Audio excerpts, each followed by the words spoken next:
नमस्कार दोस्तों, स्वागत है आप सभी का। हम पढ़ रहे हैं संस्कृत। कल से हमने संस्कृत शुरू किया है और हम अथ संज्ञा प्रकरण पढ़ रहे हैं। तो अभी तक आपने अगर पहला वीडियो नहीं देखा तो ज़रूर देखिए। उसमें हमने इंट्रोडक्शन और माहेश्वर सूत्र ये दो टॉपिक कंप्लीट किए हैं। और पिछले वीडियो में मैंने बताया था, मैं ये चीज़ फिर से एक बार बता देना चाहता हूँ कि आपके NCISM ब्लूप्रिंट के अनुसार पहला चैप्टर और दूसरा चैप्टर मैंने एक ही चैप्टर में कंबाइन किया और उसका नाम दिया है अथ संज्ञा प्रकरणम, मतलब कि संज्ञा प्रकरण। ठीक है। तो पिछले लेक्चर में हमने माहेश्वर सूत्र को बहुत ही अच्छे से डिटेल में समझा था और उनको लर्न करने की ट्रिक्स भी मैंने बहुत अच्छे से आपको वहाँ पर बताई थी। तो अगर आपने अभी तक नहीं देखा तो जाके देखिए, और अभी तक सब्सक्राइब नहीं किया है तो ज़रूर सब्सक्राइब कीजिए। ठीक है। अभी इस वीडियो लेक्चर में पर्टिकुलर हम उच्चारण स्थान के बारे में पढ़ने वाले हैं। ठीक है। अब सबसे पहले मैं ये बता देना चाहता हूँ कि उच्चारण स्थान यानी कि क्या। तो उच्चारण स्थान मतलब जब हम कुछ बोलते हैं तो हमारे मुंह से शब्द निकलते हैं, हमारे मुंह से वर्ण निकलते हैं। ठीक है। हमारे मुंह से स्वर व्यंजन निकलते हैं। तो ये जो शब्द निकलते हैं ना, ये शब्द किस तरह से निकलते हैं, मतलब इनका उच्चारण करते समय, इनको बोलते समय मुख का कौन सा अंग, मुख का कौन सा पार्ट, मुंह का कौन सा पार्ट हमारा वहाँ पर प्रयोग में लाया जा रहा है, उसका उपयोग हो रहा है, ये चीज़ हमें उच्चारण स्थान बताता है। तो उच्चारण बोले तो प्रोनाउंसिएशन और स्थान बोले तो प्लेस। कौन सा प्रोनाउंसिएशन माउथ के कौन से प्लेस में हो रहा है, ये हमें उच्चारण स्थान ही बताता है। ठीक है। तो उसमें उस कड़ी में सबसे सर्वप्रथम हमारा आता है कंठ। कंठ यानी कि गला। तो गले से कौन कौन से वर्ण हमारे निकलते हैं। अब देखो, हमको कितने पढ़ने में पहले बता दे रहा हूँ। पहले हमको एक कंठ पढ़ना है, फिर तालु पढ़ना है, फिर मूर्धा पढ़ना है, फिर दंत पढ़ना है, फिर ओष्ठ पढ़ना है, और उसके पश्चात हम मिक्स्ड प्रोनाउंसिएशंस पढ़ेंगे। ठीक है। अब इन सब में क्या इम्पोर्टेंट है, इनका सूत्र इम्पोर्टेंट है, ये आपको करना है। और ये सूत्र जब आप इसको लर्न कर लेते हैं ना, तो इस सूत्र को लर्न करने के साथ साथ ही आप इसका पूरा ये जो दिया हुआ इसके अंदर का सब कुछ, ये सब आप बहुत आसानी से याद कर सकते हैं। मतलब एक ट्रिक की तरह ये सूत्र हमारा काम करता है। ठीक है। तो यहाँ पर दिया हुआ है कंठ। तो कंठ का क्या है सूत्र, अकुह विसर्जनीयानाम कंठ। फिर से मेरे साथ बोलिए, अकुह विसर्जनीयानाम कंठ। तो कंठ का क्या सूत्र है, अकुह विसर्जनीयानाम कंठ। तो इसको कैसे समझना है, इससे हमें इसका डिस्क्रिप्शन कैसे निकालना है। जैसे कि आपने इसका ये सूत्र लर्न कर लिया, अब इसके सूत्र से आप किस तरह से इसको डिकोड कर सकते हैं, किस तरह से समझ सकते हैं, आइए देखते हैं। तो पहले है अ। तो अ बोले तो अ वर्ग आ गया, इसमें अ और आ। उसके बाद कु। कु यानी कु वर्ग। तो कु वर्ग मतलब क वर्ग, बेसिकली क वर्ग। तो क वर्ग में क्या आता है, क ख ग घ य, इस तरह से। ठीक है। और ह है तो ह का तो ह ही रहेगा। और उसके बाद है विसर्जनीय। विसर्जनीय मतलब ये अह, इसको हम विसर्जनीय कहते हैं। ठीक है। तो इस तरह से हमारा हो गया पहला कंठ। उसके बाद हमारा दूसरा है तालु। तालु का क्या श्लोक है, इचु यशानाम तालु। आपको ये याद करना है, इचु यशानाम तालु। ठीक है। तो अब इस तालु को करते समय सबसे पहले क्या आता है, ई। तो ई का जैसे अ का अ और आ हुआ करता था यहाँ पर कंठ में, अ का अ और आ हुआ करता था, इसी तरह से यहाँ पे तालु में ई का ई और ई, ये दोनों भी ई यहाँ पर हो जाएंगे। उसके बाद ई के बाद चू। तो चू वर्ग बोले तो च वर्ग। च वर्ग में क्या आता है, च छ ज झ य। बहुत सिंपल सी बात, आपको ये बिल्कुल समझ में आ गई होगी। ई चू य। फिर क्या आ गया य। तो य का यही रहेगा, य के बाद श, श का भी श ही रहेगा। तो इसी तरह से तालु से कौन कौन से वर्ण हम उच्चार करते हैं?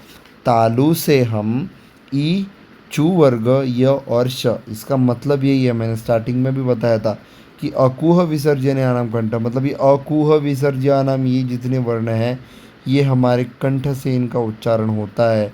और ये जो ई, चू, यशानाम है इनका उच्चारण तालु से होता है। ठीक है, अब अकुह विसर्जनीयानाम का मैंने डिकोड करके आपको बता दिया, इसी तरह से ईचू यशानाम का भी मैंने डिकोड कर दिया और इसका मतलब इससे कैसे रिलेटेड है ये भी मैंने बता दिया। अब यहाँ पे कुछ नोट लिखिए कि शानाम रिप्रेजेंट्स बहुवचन, मतलब बहुत सारे, ईचू यशानाम तो इट रिप्रेजेंट्स बहुवचन मतलब बहुत सारे। ठीक है, नेक्स्ट हमारा आ जाता है थर्ड इज मूर्धा। व्हाट इज मूर्धा? दैट इज ऋतु रसाणाम मूर्धा। क्या है? ऋतु रसाणाम मूर्धा। ये भी आपको लर्न करना है बेटा। मूर्धा का क्या है? ऋतु रसाणाम मूर्धा। सो ये सबसे पहले क्या आ जाता है? ये रू आ जाता है। तो रू का रू या फिर री, आपको ये दोनों भी यहाँ पर रू में दोनों भी आते हैं। देखो ये दोनों अलग अलग है, ठीक है, ये सेम नहीं है। ये है, हम इसको जनरली री या फिर रू बोलते हैं, ठीक है, लेकिन इसमें दो प्रकार है। अगर ये इस तरह से आपको मिलता है तो इसको री बोलते हैं, इसका प्रोनाउंसिएशन री है। और इस तरह से अगर आता है तो इसका प्रोनाउंसिएशन रू है। लेकिन इन दोनों का कॉमन रिप्रेजेंटेशन चूँकि ये करता है तो इसी को इस ग्रुप का प्रधान माना गया है और इसीलिए इसका रिप्रेजेंटेशन यहाँ पर भी और यहाँ पर भी आया हुआ है। ठीक है, अब रू के बाद आता है टू। तो टू बोले तो टू वर्ग में क्या है? ट, ठ, ड, ढ, न। तो ये जो जितना भी अपन ने पहले भी आपको बताया था कि ईचू यशानाम तालु में चू वर्ग है, च, छ, ज, ज, न। और कुह विसर्जनीयानाम कंठ में जो कु वर्ग है, क वर्ग है, क, ख, ग, घ, य। अगर आपको संस्कृत की वर्णमाला याद होगी क, ख, ग, घ, य, च, छ, ज, ज, न, तो ये आपको बहुत आसानी से आ जाएगा। और अगर लर्न नहीं है, जो कि थोड़ा सा आपको उसको लर्न करना पड़ेगा। ठीक है, तो ये हो गया टू वर्ग। उसके बाद आता है र बोले तो र ही है, और श बोले तो श बोले तो श। तो ये मूर्धा जो है, मूर्धा से हम ऋतु रसानाम इसका उच्चारण करते हैं। इसीलिए यहाँ पर कहा गया है कि ऋतु रसानाम मूर्धा। ठीक है, उसके बाद हमारा चौथे नंबर का आता है दंत यानी कि दांत। दंत यानी कि दांत। तो दांत से हम कौन से वर्ण उच्चारण करते हैं? तो इसका भी एक सूत्र दिया हुआ है, ऋतुलसानाम दंताः। ऋतुलसानाम दंताः। तो रू, तो इसका रू ही आएगा।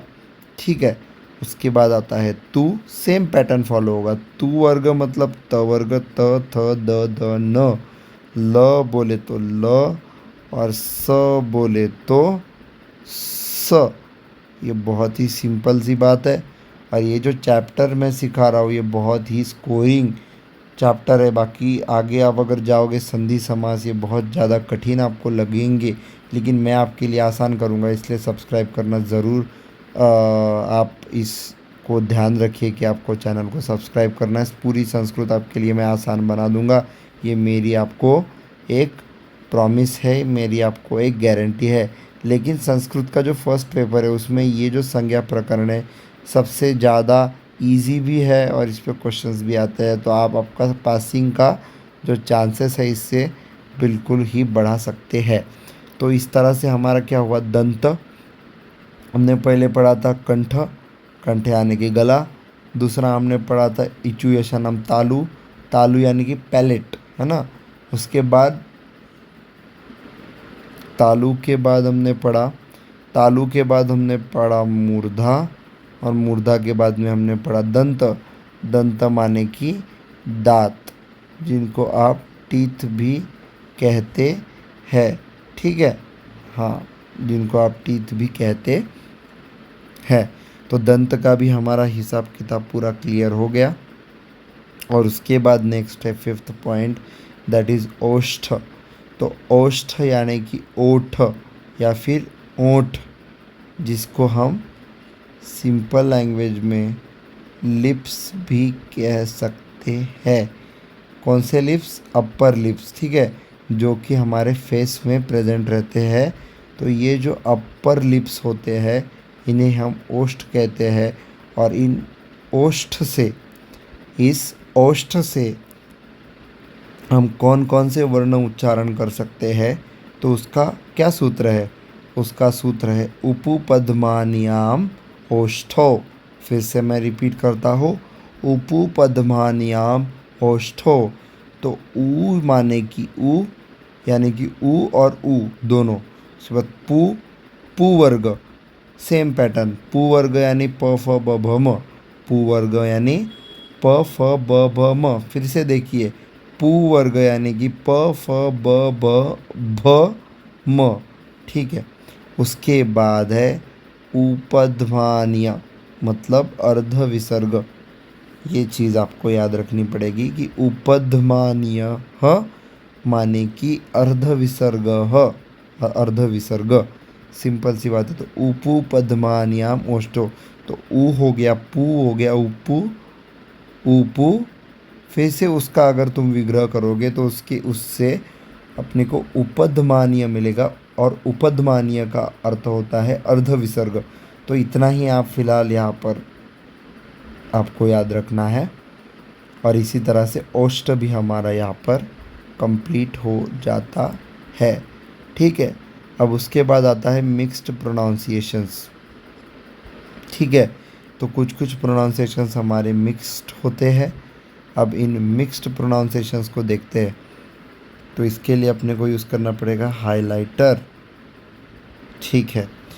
तो पहला है मिक्स्ड प्रोनाउंसिएशन। देखो, अब तक जो हमने पढ़े वो सादे सादे प्रोनाउंसिएशन थे, जिसमें सिर्फ एक चीज़ से काम चल जाता था।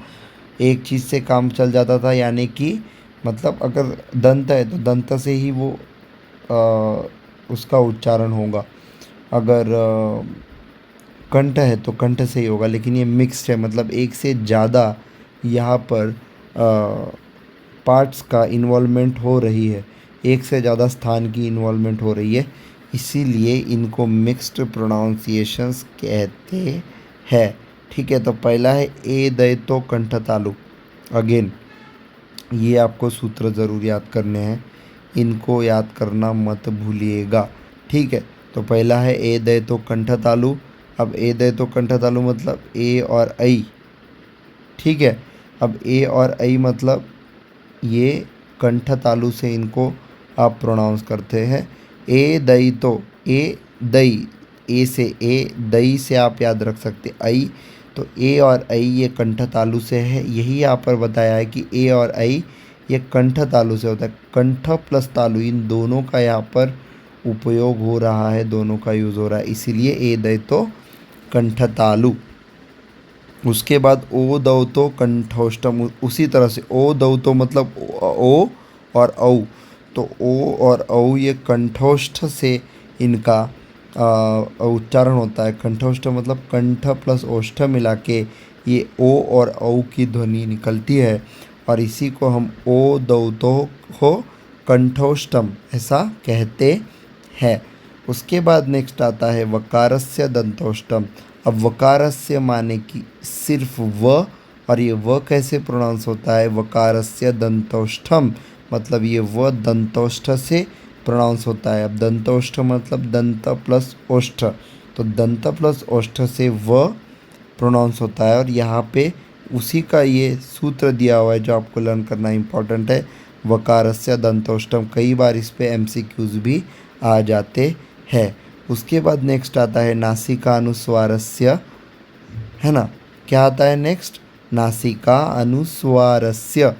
तो नासिका अनुस्वारस्य मतलब कि और ये नासिका से हम प्रोनाउंस करते हैं। आप इसको ट्राई करके देखिए, को प्रोनाउंस कीजिए, आपको ऐसा लगेगा कि प्रोनाउंस करते हुए आपकी जो ध्वनि है या फिर एयर है ये नासिका से यानी कि नोज़ से बाहर आती हुई आपको अनुभव महसूस होगी।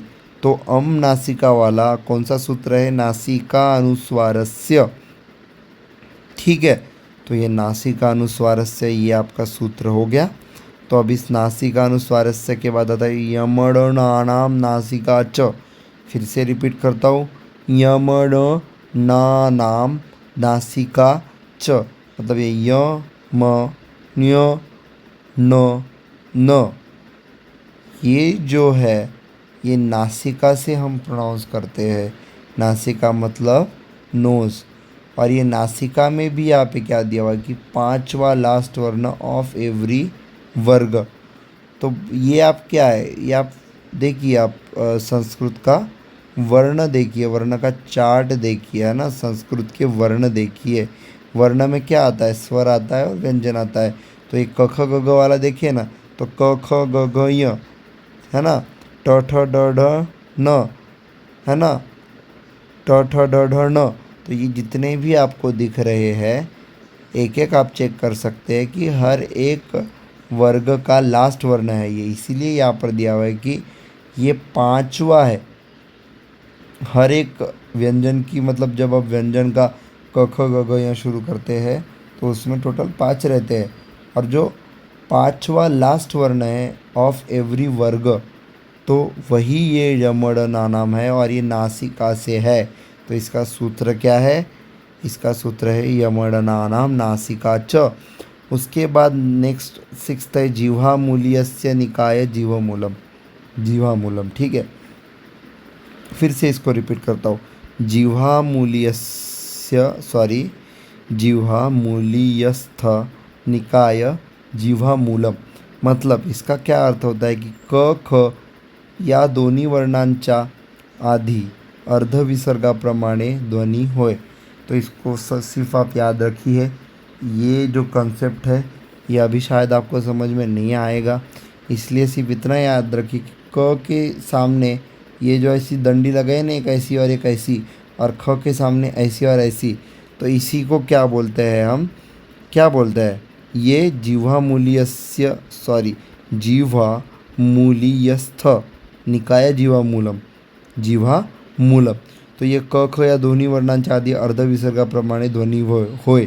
तो अर्धविसर्ग के समान ये जो ध्वनि है, इसी को जो है हम ये कहते हैं, और इसी को हम किस उच्चारण स्थान से उच्चारते हैं? वो है जिह्वा मूल्यस्थ निकाय जिह्वामूलम। ये हो गया 6th। और यहाँ पर अपना आज का लेक्चर ख़त्म हुआ, जिस लेक्चर में हमने डिस्कस किए उच्चारण स्थान। तो उच्चारण स्थान में सबसे पहले हमने देखा कंठ। कंठ का है सूत्र अकुह विसर्जनीयानाम कंठ। तालु का सूत्र है इचु यशानाम तालु।